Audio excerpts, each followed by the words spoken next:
Step one is picking your keywords. And before you do anything, you need to pick your 5 main keywords that you're going to focus on. This will help you to optimize your listings for the right sales copy. It'll help you to optimize PPC campaigns more effectively. So let me show you how I choose my top 5 keywords. Let's jump straight in the computer. So step 1 is what is it? Step 2 is what do the competition call it? Step 3 is Google search data. Step 4 is Amazon search data. And step 5 is prioritizing and choosing your top 5. So let's jump straight in. So if we jump into amazon.co.uk, which is one of my marketplaces, and I've taken an example of dog bowl. So if I was selling a dog bowl, I think one of the main keywords would probably be, from a bit of common sense, the what is it?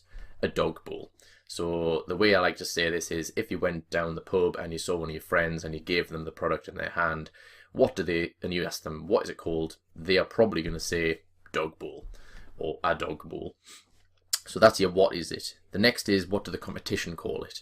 So as we can see here, there's lots of people calling it dog bowl, dog bowls with a plural, dog cat bowl, non-spill dog bowls but still dog bowl, stainless steel dog bowl. As you can see, lots of dog bowls. So that's pretty much validating that one of the main keywords is dog bowl. Now the way to take that a step further is if you have a look at one of the first results. So here's one from Amazon Basics, for example, and we find the category that they are in. So here we are down here. So it's in pet supplies, it's in cat bowls, and it's also in small animal bowls. But I would probably say that dog bowls is going to be your main one. So feeding and watering supplies. What a lovely category name. So then I would have a look at some of the best selling ones that are dog bowls. So obviously this product and this product is not a dog bowl, but as you can see, this one is one of the best selling ones. They call it a dog bowl. This one is another one. It's also called a dog bowl. Here's another one. That one actually doesn't have it well. Yeah, dog bowl. So basically you're validating there that the top selling products that are within the correct category are also selling under the name dog bowl. So that's what do the competition call it. Third is your Google Keyword Planner data. So then we'll jump across into Keyword Planner, which is part of AdWords. It's completely free of charge if you just Google Keyword Planner, and you'll be able to sign up to an AdWords account. You have to put your card in, but you don't have to pay anything unless you run ads. Then it'll allow you to use this Google Keyword Planner. So what you want to do is say search for new keywords using a phrase, website or category. Then we'll type in dog bowl, and I've got United Kingdom, all languages and Google set up for the targeting. So if you are selling in a different marketplace, you might want to choose a different marketplace or a different language. If you're selling in Germany, for example, then basically just click get ideas. So that will then go over to Google and take some of their data and give you an idea of keywords that are also relevant to your keyword, your seed keyword up here, dog bowl, and also it'll give you an idea of the monthly searches and the competition. Now, what you want to look at here is keywords that you know from common sense are also to do with the product. So what you'll find is that some of them further down, like dog feeder, I'm not really too sure that's relevant. Also, you might have dog bowl mat. Obviously, that's not relevant either. So use a bit of common sense just to screen out the most relevant keywords, and then you'll also want to validate how many searches they're getting on average per month. So as you can see here, you've got like 1,000 to 10,000. Some of them you've only got 100 to 1,000, but then you might be lucky to find some that are let's see if we've got any. You might get some, actually we don't have any here, but sometimes you'll also get some that are 10k to 100k. So you can rank them by searches, so we can do it like that. So if we rank them that way, so we've got 10k to 100k here, but what you'll generally find is the ones that have got more searches might not be as relevant, so I tend to leave it as ranked by relevancy. The competition aspect of it is also quite a good thing to look at, because if you've got lots of people who are using AdWords to create Google ads for a particular keyword, then it must be something that in theory is profitable for them. So therefore it could be a good keyword for you to use as well. So a few things to note here. You can either just do it all on here and not download anything and just use sort of visual checks and maybe a text document to note some of the keywords, or you can come up to here and you can actually download all of the ideas as a CSV file and open it within Excel. Then you can do your own filtering, you can delete them out, and then you've actually got an Excel file with all of your keywords in. So that's generally what I'll do. I'll download a CSV file and then keep it on my desktop and then name it sort of keyword ideas for X product, blah, blah, blah. So then the fourth step is your Amazon Marketing Services. So as I mentioned, you will need an account for this, but it's pretty easy to get, and there's a lot of videos on YouTube showing you how to get it. If you just Google Amazon Marketing Services for an FBA seller, you'll need to sign up to what's called Vendor Express and send them some samples of a product, but I'll not get into detail now because chances are you either already know about it and you've done it, or you know about it and you've decided not to do it. So if you haven't decided not to do it, skip this. If you've got it, this is a really good step and it really helps me to find relevant keywords based on Amazon's own data. So basically you jump into creating a new campaign and then a headline search, create a page, type in dog bowl and get some items that are relevant. So just go down the list and add a few of the products that are relevant into the list.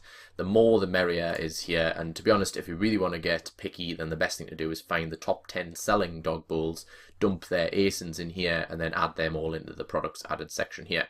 What that's going to do is generate, in theory, a page that you can then advertise with a load of dog bowls on. Obviously, you're never going to do that, but this is just to get some data around dog bowls. So then you'll give your campaign a name. I've called mine Testy for some reason, and then you give it a budget. It doesn't really matter because you're not going to actually run it, you're just using it for research. So this is the important bit. When you get down to this bit, what you want to do is you want to dump in your keywords that you've got from Google Keyword Planner that you've already sort of validated and chosen the most relevant ones. So maybe you've got, I don't know, 10 or 15 keywords. So let's just put a few in here. So we've got dog bowl, cat bowl, dog bowls, I think was another one, pet dish maybe is another one. So things like that. So what that'll then do is if you add those in, it'll give you an idea of the traffic down here. So you get low, medium or high. So it's not like the Google one where it gives you actual numbers, but it is coming directly from Amazon. So it probably is a lot more relevant to Amazon search data to look at Amazon's data rather than looking at Google's data. So here you'll get an idea of low, medium or high.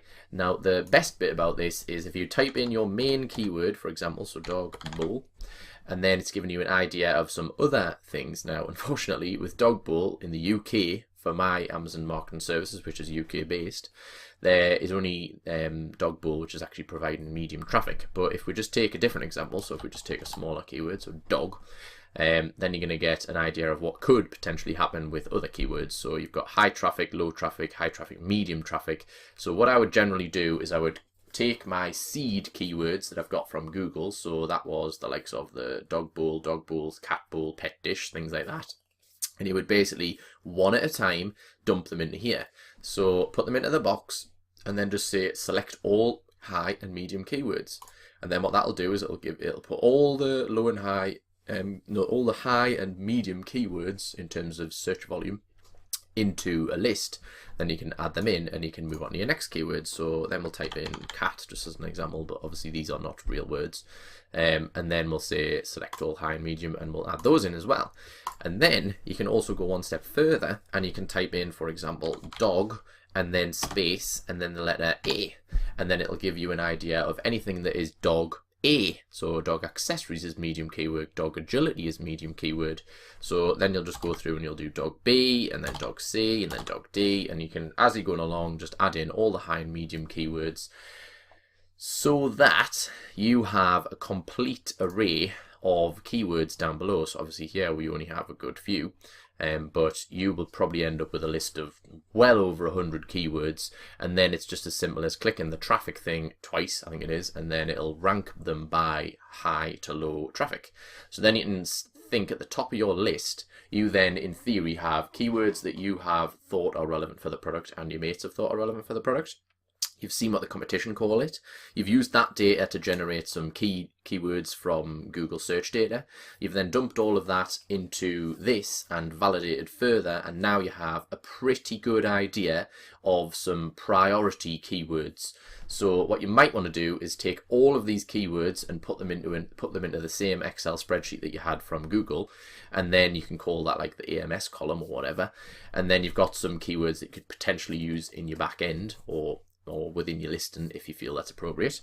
But the main thing here is to select the top 5 keywords. So normally they'll be right at the top of the list. So here we've got dog, dog toys, dog beds, dog harness, dog collar. Now obviously these are not relevant to dog bowls, so they wouldn't have been put in, but you will end up with a list of 5 keywords that hopefully will all have high traffic, but don't be put off if you've got some medium traffic as well.